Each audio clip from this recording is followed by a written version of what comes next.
I died, not metaphorically, not spiritually, clinically, physically, totally. My name is Sarah Levy. I'm 52 years old. I was born and raised in Haifa, Israel. A Jewish woman by blood, by tradition, by culture, but not by faith, not really. I didn't grow up religious. I didn't attend synagogue regularly, didn't keep Shabbat strictly. I believed in our holidays, in our customs, in the sense of community and history that binds our people together. But God? He felt far away. He was more of an idea, a concept we honored because we were supposed to, not someone I ever expected to meet. And yet, on March 28th, 2025, I did. That morning was so ordinary, so laughably mundane, that the contrast still rattles me. I overslept, again. I had spilled coffee on my blouse, burned my toast, missed 2 calls from my boss. I remember rushing down the stairs from my apartment, scarf half wrapped around my neck, shoes barely tied, trying to juggle my bag, phone, and keys as I ran toward the bus stop. Traffic was heavy. People were honking, shouting, brushing past each other with that Tel Aviv-level urgency even here in Haifa. I remember being annoyed at the noise, at the lateness, at myself for not planning better. I wasn't thinking about anything bigger than my inbox or whether I'd have time to stop for a snack on my lunch break. I was scrolling through messages on my phone, walking fast, barely looking up. And then I heard it. A sound I'll never forget. Tires screaming, people shouting. That instinctive split second when your body knows something's wrong, but your mind hasn't caught up. I looked up, and there it was. A bus swerving, jumping the curb, barreling toward me. I didn't even have time to scream. Metal. Impact. A jolt that felt like the world itself snapping in half. Then nothing. But not quite nothing. No pain, no fear, just peace. Stillness. I was weightless, hovering above the chaos. I could see my own body crumpled on the pavement, my bag spilled open, papers fluttering like broken wings. People were running, shouting, pointing. A woman screamed. A man bent over me, checking for a pulse. I saw the ambulance weaving through traffic, sirens wailing, but I wasn't down there anymore. I was above it, watching, feeling oddly detached. It was surreal. And then I heard a voice that wasn't loud, but carried immense power. It said my name, Sarah. And when it did, something in me shifted, like my soul snapped to attention. "You are not finished yet," the voice said. I turned, expecting to see someone, but there was no one. Not in the physical sense. Yet the presence behind the voice filled everything around me. I wasn't scared. In fact, for the first time in my entire life, I felt known. Seen, not with eyes, but with understanding. The noise of the street began to fade. The honking, the sirens, the crowd, all of it blurred, then dissolved completely, like wet paint running down a canvas. In the next instant, I was somewhere else entirely. At first, I thought my mind was playing tricks on me. I was no longer in Haifa. I was standing in Dizengoff Square, in Tel Aviv. But it wasn't the real square, not the one bustling with cars, cafes, tourists, and noise. This version was quiet, empty, eerily so. No people, no sound, not even wind. Just a stillness that felt too deep to be natural. It was Tel Aviv, but not. I took a few steps and realized the air itself felt different, thick, like it carried weight. I wasn't in the city anymore. I was in something beyond it. Then the voice spoke again. "This is not the Tel Aviv of Earth. You are seeing the spiritual reflection." I didn't know what that meant, not really, but I didn't have time to ask. The air vibrated, not like an earthquake, but like the atmosphere itself pulsing. And in front of me, the square shifted. The space rippled like water, and then I saw it. a scene so terrifying and surreal, I almost couldn't process it. A terror attack, frozen in motion. I could see the bomber, the device, the people seconds from disaster. It was all moving in slow motion, like time had bent around the horror. I wanted to look away, but I couldn't. And then something even more jarring happened. I began to feel it, not just see it. Feel it, the fear, the desperation, the prayers. It was as though every soul caught in that moment, Jew, Muslim, atheist, tourist, soldier, was crying out, and those cries were flowing straight through me. Not as words, but as light, pure burning light, rising like incense toward the sky. The pain of earth creates a response in heaven, the voice said. Few understand the power of a single cry. Then, everything froze. Not like before, not slow motion, but total stillness, like someone had paused reality itself. And there, standing in the center of it all, was a man. He was wearing white. Simple, unremarkable, but everything about him radiated peace. Not the kind of peace you get on a quiet vacation or in meditation. This was eternal peace, unshakable. And I knew, before he even said a word, I knew who it was. Jesus. Not the Jesus I'd heard about in school or seen on postcards. Not a blonde, blue-eyed foreigner. He looked Jewish, deeply so, like a neighbor, like an uncle, like someone who would have felt perfectly at home at my father's Shabbat table. And his eyes were unlike anything I had ever seen. They held oceans of sorrow and galaxies of love. When he looked at me, I felt like he could see everything I had ever thought or done. And still, he loved me, fully, without hesitation. He said my name again, just Sarah, but it undid me. Then he said, "Come, there is more you must see." And the world began to change again. In the blink of an eye, everything I thought I knew about existence unraveled. The frozen image of the terror attack in Tel Aviv vanished like smoke dissolving into air, and I found myself in a place unlike anything I've ever read about, dreamt about, or imagined. There was no sky, no ground, no up or down, just an endless expanse of light, not the kind that blinds, but the kind that breathes. This light pulsed like a heartbeat.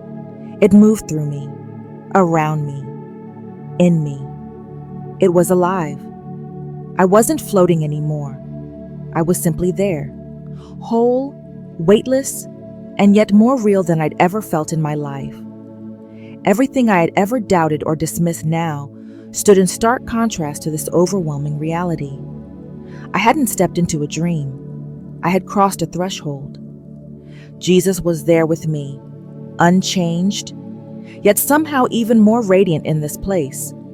His presence carried no sound, no movement, yet I could feel his nearness as intimately as my own thoughts. Then he spoke, and when he did, his voice didn't travel through the air. It filled me from the inside.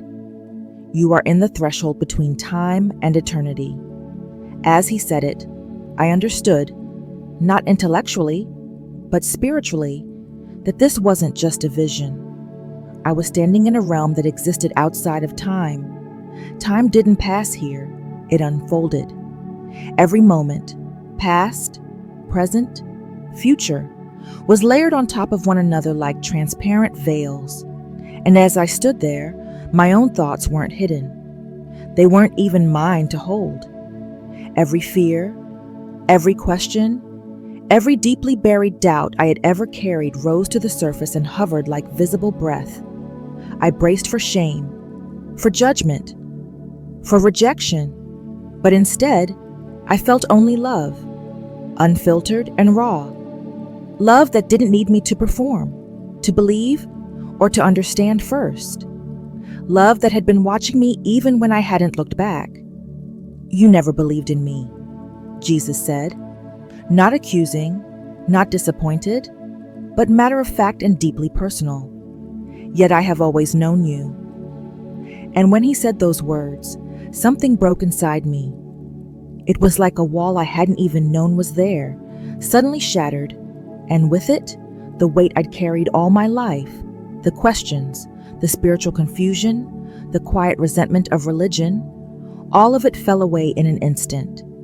He wasn't a stranger, he wasn't foreign, he was mine, ours, the Lion of Judah, not some adopted deity of another faith, but the Messiah of Israel.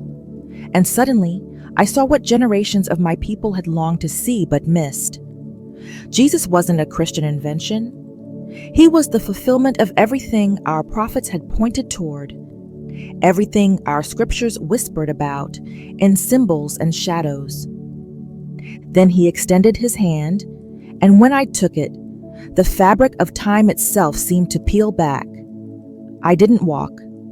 I was taken. In an instant, we stood surrounded by history, living, breathing history. I saw Moses on the mountain, his face glowing with glory. I saw King David pouring out his soul in psalms, not as words on a page, but as living melodies that still rang in the spiritual realm. I saw Esther, bold and terrified at once, praying in silence before risking everything for her people. Their prayers hadn't faded with time. They were still alive, like embers burning in the presence of God. I realized that the past wasn't past. Every cry of every prophet, every psalm, every word spoken in faith had never stopped echoing. Heaven still heard them. Jesus turned to me and said, "Israel's story is not finished, but her heart must return to me, not to politics, not to power, but to presence." And then, just as suddenly, the view changed. The ancient faded, and I found myself hovering above a map, but not like the flat maps we see in books. This one was three-dimensional, alive, pulsating with energy. Each nation was a point of light or shadow, connected by threads, some vibrant, some frayed, some dark, and barely holding on. And at the center of it all was Israel, its thread glowing with a fierce golden fire. But it wasn't isolated. It was connected in a strong, unbreakable way to another nation, America. Their threads were woven like a braid, tight and intentional. Jesus spoke again, this time with a gravity that made my spirit tremble. "Their destinies are intertwined by my design, but the enemy is working to sever what I have joined." I saw how the attacks didn't come through war, at least not in the way we think. It wasn't tanks or bombs. It was ideology, cultural decay, deception dressed up as progress, lies so artfully crafted that even the faithful couldn't see through them. Jesus pointed, and I followed his gaze.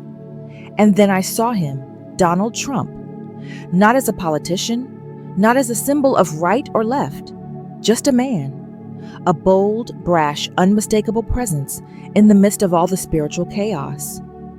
"He is not a savior," Jesus said, "but he was a disruptor." I saw how Trump's rise in power shook not just governments, but spiritual strongholds. His presence rattled cages, some that needed to be rattled, others that fought back viciously. It was never about him, Jesus said, but about the systems his presence exposed. His influence, allowed for a time, was to shake what was sleeping. And then I saw the spiritual battle surrounding him. Not a war of parties or policies, but of principalities. Angels and demons contending over influence, timing, momentum. It wasn't that Trump was divine. It was that his presence disrupted plans far bigger than human agendas. Jesus made it clear. This is not about one man. It is about awakening my people to the hour they are living in, to stop looking to rulers for rescue and start looking to me for revelation. Then he looked at me, deeply, penetratingly. "Sarah," he said, "when you return, you must speak. Not fear, not confusion, alignment. My people perish for lack of knowledge." The word alignment echoed like a bell in my chest. I understood, in that moment, that nations rise and fall not based on economy or politics or even war, but based on alignment with God's heart. That every time a people aligns with heaven, light increases. And when they drift from truth, darkness creeps in. Subtly at first, then completely. The map began to fade, but what it had shown me left an imprint on my soul. A burning understanding that nothing, absolutely nothing, on earth is isolated from heaven. The decisions we make, the leaders we choose, the truths we ignore, they don't vanish. They echo, they shape, they build or unravel, and Jesus, standing beside me, held no political flag, no national banner. He held authority, eternal, unshakable, and full of mercy, but also full of urgency. The time wasn't someday, it was now. I don't know how to describe what happened next in a way that fully captures its magnitude. I can only say this: everything that had just been shown to me, every word Jesus spoke, every glimpse of Israel and America, and the fragile threads that tied the nations together, it all felt like a prelude, like I had been brought through the foyer of something much deeper. Because then, another presence approached. Not Jesus this time, but someone or something else. I turned, and I saw a man made entirely of light. He wasn't glowing, he was light. His form shimmered with motion, like his body was a current of energy held in perfect stillness. His robe moved with words, ancient Hebrew letters flowing like liquid gold across the fabric, breathing with every shift. I didn't need anyone to tell me who or what he was. He was a heavenly being of authority, not created to comfort but to reveal.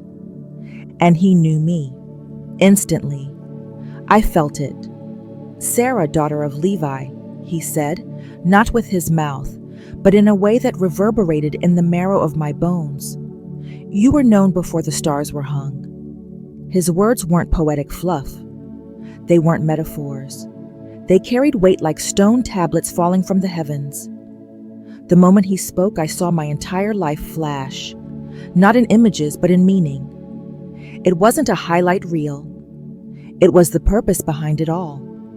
My childhood, my doubts, my wanderings, even my moments of rebellion. None of it was accidental. It was all threadwork in a tapestry I couldn't yet see the full scope of. Then, from within his hands, something began to form. A scroll, but not made of paper or parchment. This scroll was pure light, layered and folded upon itself like living fire. As he unrolled it, symbols and names burst forth, some in languages I knew, some in tongues I didn't.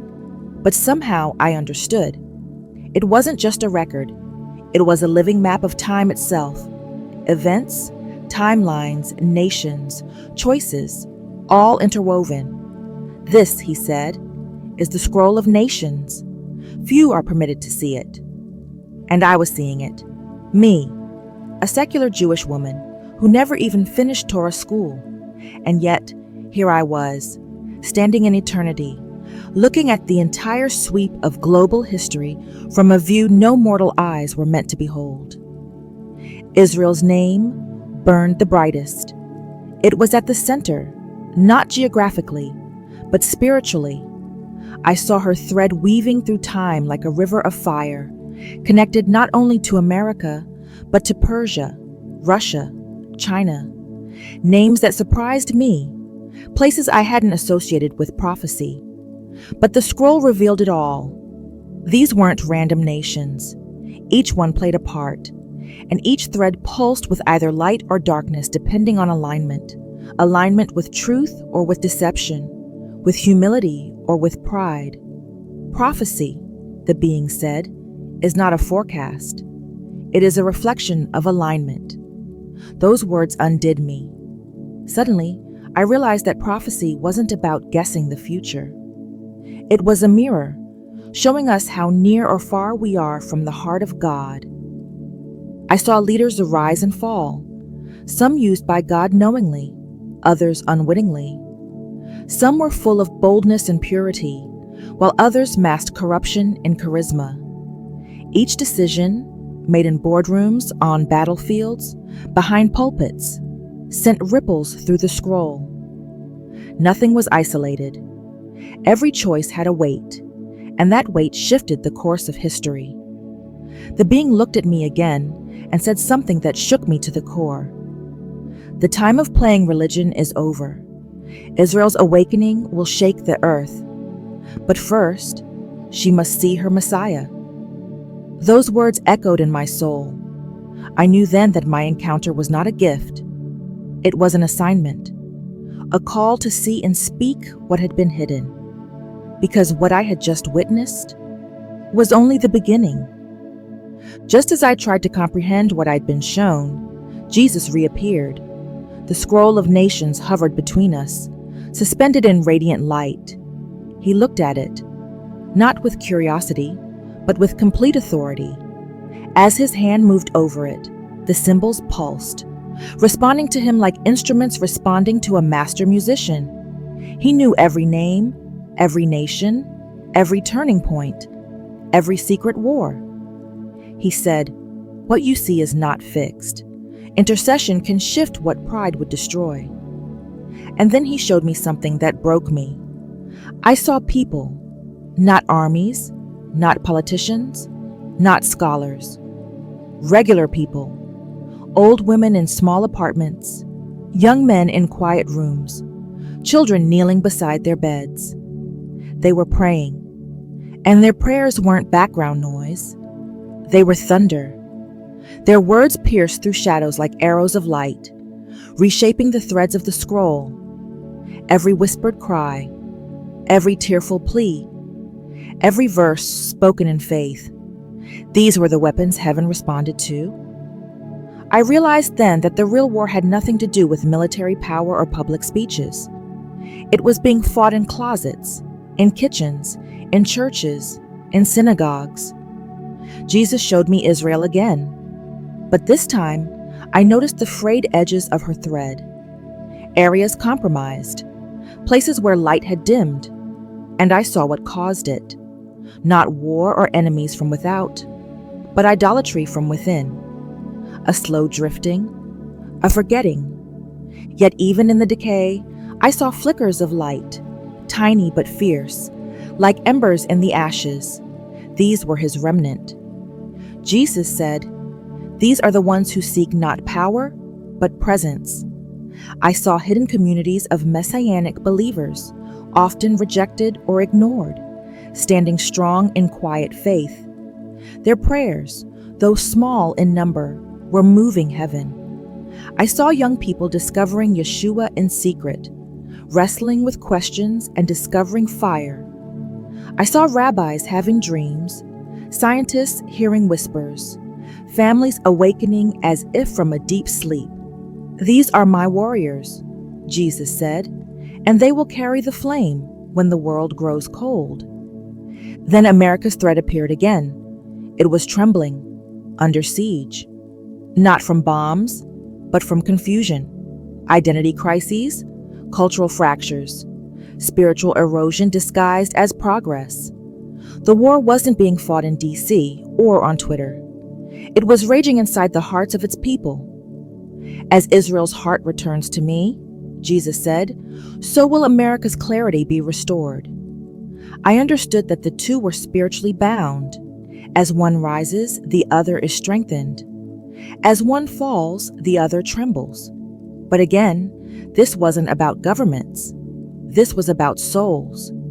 The scroll began to roll up, as if sealing the moment. Time is short, Jesus said, but grace is sufficient. His words weren't filled with panic. They were filled with deep divine purpose. And in that moment, I realized something I can never forget. The greatest move of God in our generation will not be televised. It will not be marketed. It will not happen in stadiums, though it may touch them. It will happen in secret places, through ordinary people who believe extraordinary promises, through intercession, through return, through the humble who choose obedience over applause. through Israel's awakening, through the remnant who remember who they are. And I was being called to speak it, to carry it, to share it with anyone who would listen. What Jesus showed me next was like stepping into the soul of a nation. America wasn't laid out as a political map or a landscape of borders. I saw her as a living being, breathing, bleeding, trembling. Her highways were like veins, pulsing with movement. Her cities like organs, throbbing with emotion, ideas, and chaos. But what struck me most wasn't what I saw. It was what I felt.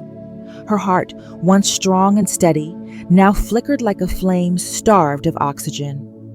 There was still life in her, but it was fragile, a heartbeat on the edge. Jesus stood beside me and said, "America's destiny was never political. It was always spiritual." I saw the foundation stones, the prayers of the early saints, men and women who had cried out for a land where worship could be free, where truth could reign. Those prayers still echoed beneath the soil, under the buildings, between the streets. But above them, layers had built up over time, layers of pride, of forgetfulness, of comfort turned into complacency. I watched as unseen forces pulled at her soul, not with weapons, but with ideas. Ideologies that masqueraded as freedom, but were really chains. Movements that claimed progress, but offered confusion. A war not waged with soldiers, but with language, with entertainment, with education. I saw how truth was being redefined, reshaped, and repackaged until it was almost unrecognizable. And then, Jesus showed me the thread, the same one I'd seen before, connecting Israel to America. It was glowing, but strained, fraying at the edges. The connection was still there, still divine, but under immense pressure. The spiritual alignment between these two nations was critical, not because they were better or more righteous than others, but because of the call that had been placed upon them. Both were meant to be lights. Israel, the covenant root. America, a nation raised up to protect and amplify what God was doing through his people. Jesus said, "As Israel turns her heart back to me, America will find her clarity. But if she forgets, if she severs the root, confusion will consume her." Then, from the heart of this vision, I saw a figure emerge. It was Trump again. Not the Trump from media headlines or public rallies.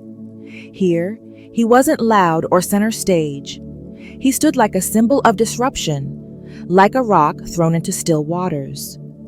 The ripples from his presence were visible not just on earth, but in the spiritual realm. Angels moved, demonic forces stirred, not because of his righteousness or wisdom, but because of the assignment attached to his name. Jesus said, "He is not your answer." He was a question I allowed to expose what was hidden. And I saw it then, how his rise revealed the depths of division, the idols of power, the fear that had taken root in even the most well-meaning believers. It wasn't about him. It was about what God was trying to awaken through him. The Lord was clear. The danger wasn't Trump. The danger was how people responded to him, exalting him to messianic status, or demonizing him beyond reason. Both reactions missed the point. Jesus said, "My people look to men when they should look to me.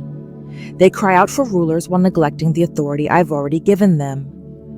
I saw intercessors weeping, not over policies, but over lost purpose, over a church distracted by culture wars instead of kingdom mandates. Then Jesus showed me something haunting.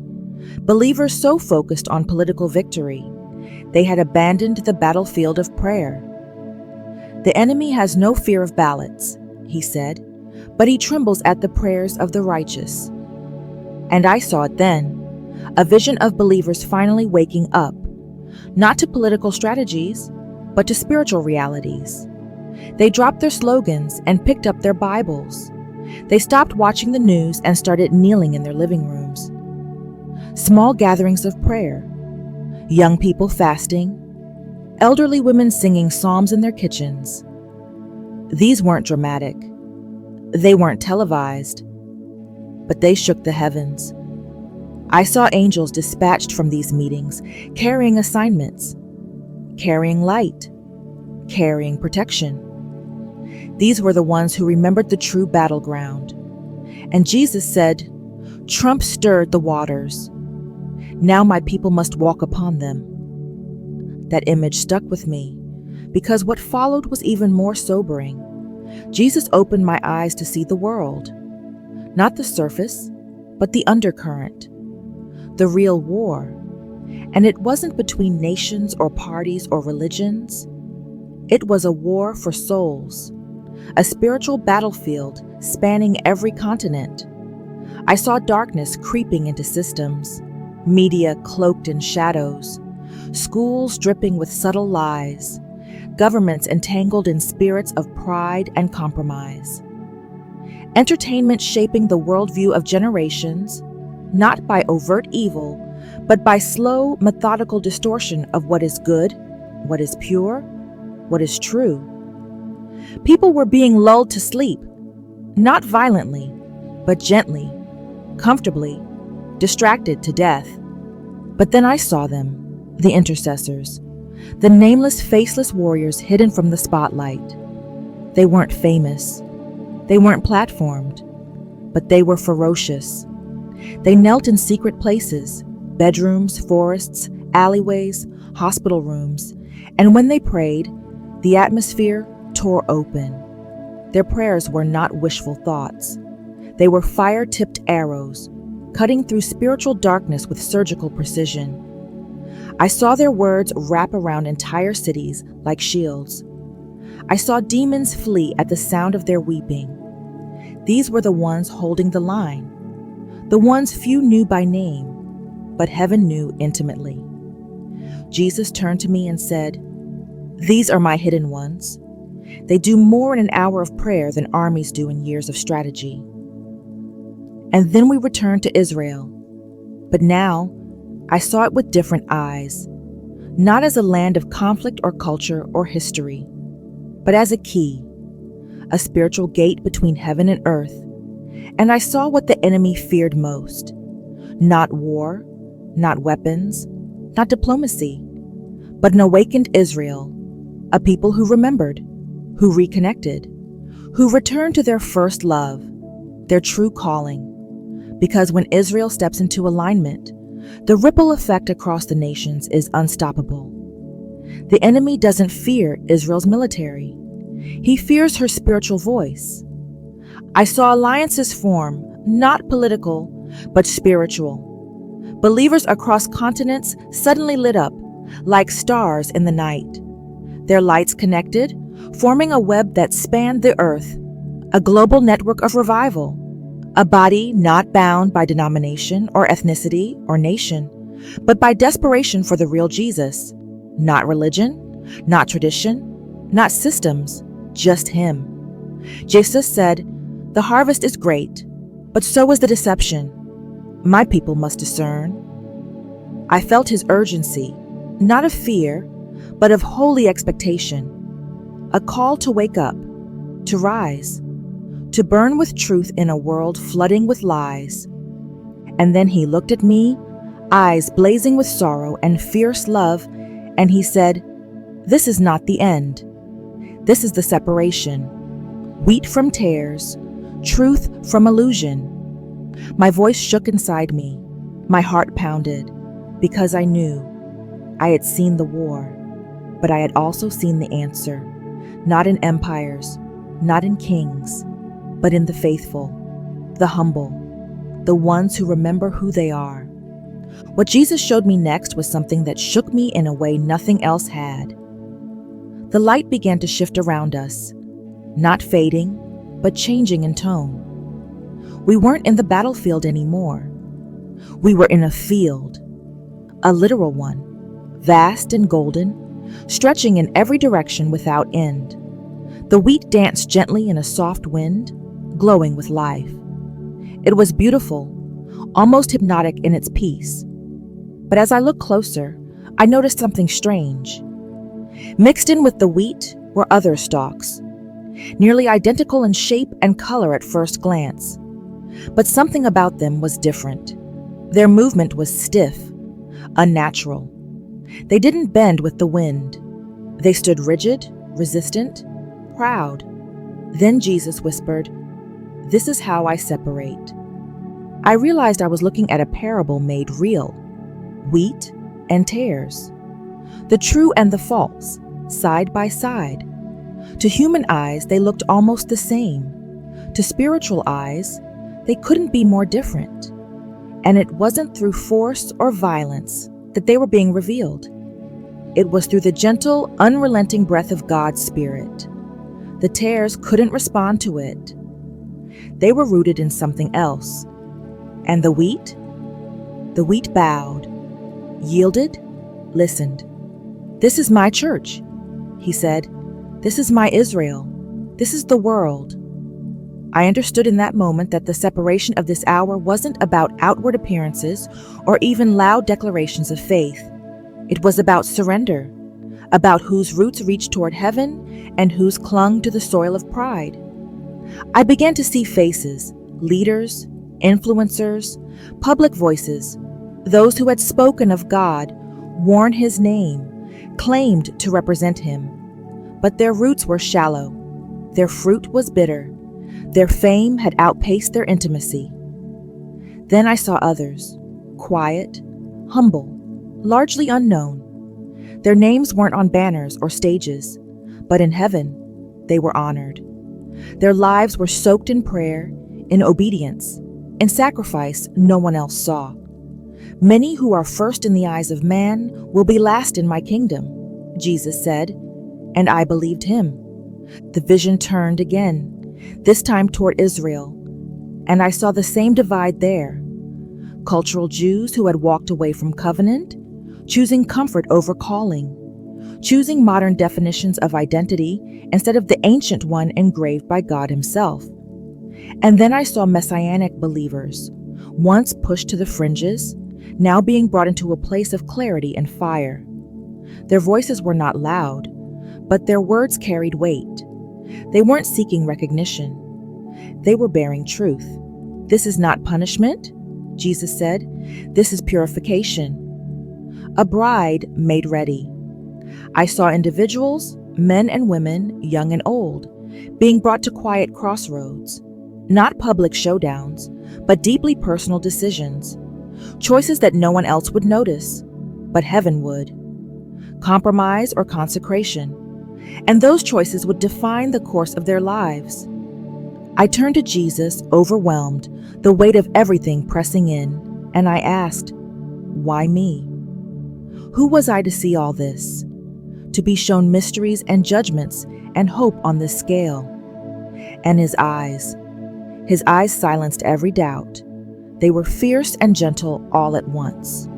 "Sarah," he said, stepping closer, "you are not chosen because you are perfect. You are chosen because you are willing." And when he placed his hand over my heart, I felt something transfer into me. Not a feeling, not a warmth, but a mission, a mantle, a burning sense that everything about my life had led to this moment, that I could never go back, that normal was over. He showed me then scenes of me speaking, not to crowds, but in small rooms, around tables, with tears flowing not because I was eloquent, but because the truth would pierce through fog and wake people up. I saw others like me, awakened from their ordinary lives, being raised up with a fire that couldn't be quenched. "You will not stand alone," Jesus said. "Others are being awakened too."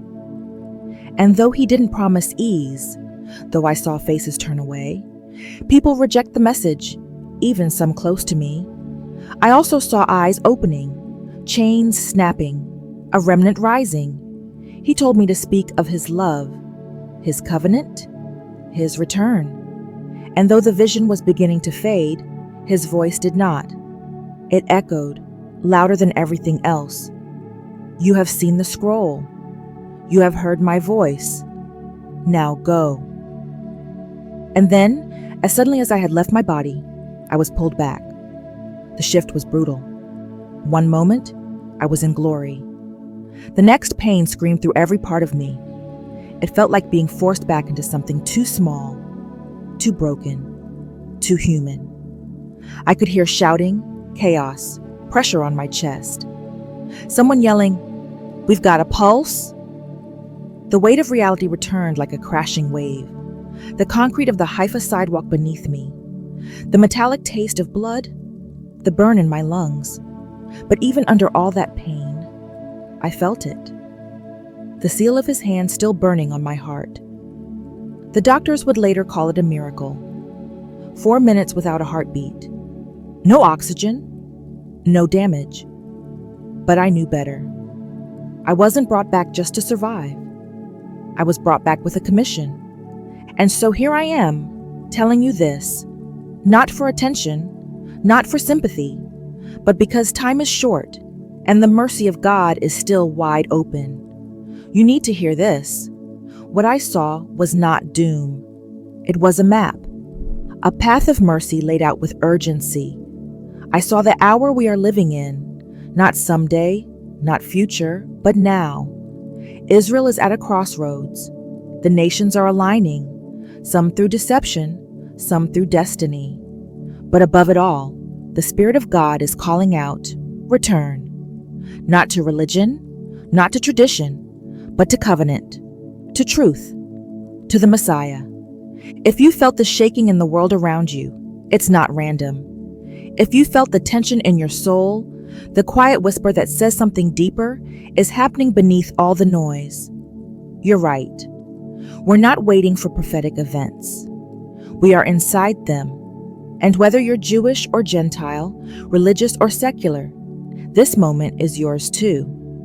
Jesus, Yeshua, is not a foreign God. He is not the property of any denomination. He is the Lion of Judah, the one our prophets longed for. And he is moving now, not someday. Now, if you're clinging to tradition, but your soul feels cold, if you're drifting in doubt, but still aching for truth, I'm telling you, he's calling you, not to become someone else, but to become who you were always meant to be. The world is shaking, but so is heaven. And your heart knows this is not just another story. It's a wake-up call. The fire of revival is not coming through platforms. It's coming through hearts. Yours could be one of them. Let go of the fog. Step into the light. Return. Because the separation has already begun and the King is drawing near.